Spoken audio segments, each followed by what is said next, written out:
رکھیں، اگر قرض دینے کی طاقت ہو تو اللہ کے حبیب صلی اللہ علیہ وسلم کا فرمان ہے جس کو ملفوظات میں امام اہل سنت نے بیان کیا ہے کہ قرضہ دینا صدقہ دینے سے زیادہ افضل ہے، بلکہ میرے آقا علیہ الصلوۃ و تسلیم فرماتے ہیں اگر تم میں سے کوئی کسی کو قرضہ دیتا ہے اور جب تک وہ قرضہ واپس نہیں مل جاتا تو ہر دن اتنی رقم صدقہ کرنے کا ثواب اللہ قرضہ دینے والے کے نام اعمال میں عطا کرتا ہے۔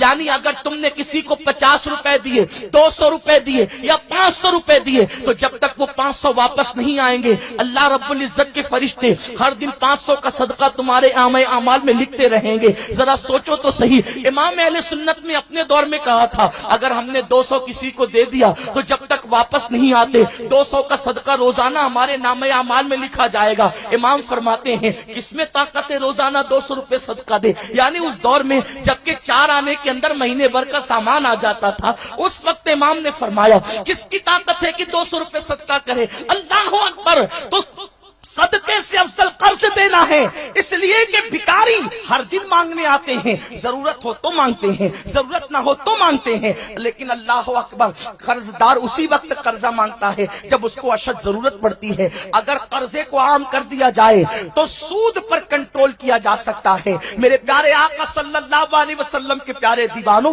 لیکن افسوس کی بات تو یہ ہے قرض لینے والے لوٹاتے نہیں اور دینے والے دیتے نہیں۔ لوگ قرضہ لے کر کہتے ہیں بھائی دیا کس کو ہے جو ان کو دیں گے، لیکن سن لو اگر آپ شہید بھی ہو جائیں تو قرضہ آپ پر معاف نہیں ہو سکتا، بلکہ یہاں تک فرمایا گیا اگر کسی کا 1 پیسہ قرضہ لیا اور ادا نہ کیا تو اس کے عوض میں آپ کو 27 نمازیں باجماعت دینی ہوگی۔ اب آپ مجھے بتائیں 1 پیسے کے بدلے میں 27 نمازیں باجماعت ادا دینی ہوگی اور 100 پیسوں کا 1 روپیہ بنتا ہے، یعنی اگر کسی کا 1 روپیہ لے کر کے نہ دیا تو 2700 نمازیں باجماعت آپ کو دینی ہوگی۔ مسلمانوں مجھے بتاؤ نمازیں پڑھی ہی کتنی ہیں جو آپ کسی کو دے سکیں گے؟ اس لیے کسی کا قرض لو تو ادا کر دو۔ اس لیے کہ یہ بات بھی عرض کر دو یہاں پر خاص طور پر، اللہ اکبر، بڑی دردناک بات یاد آئی۔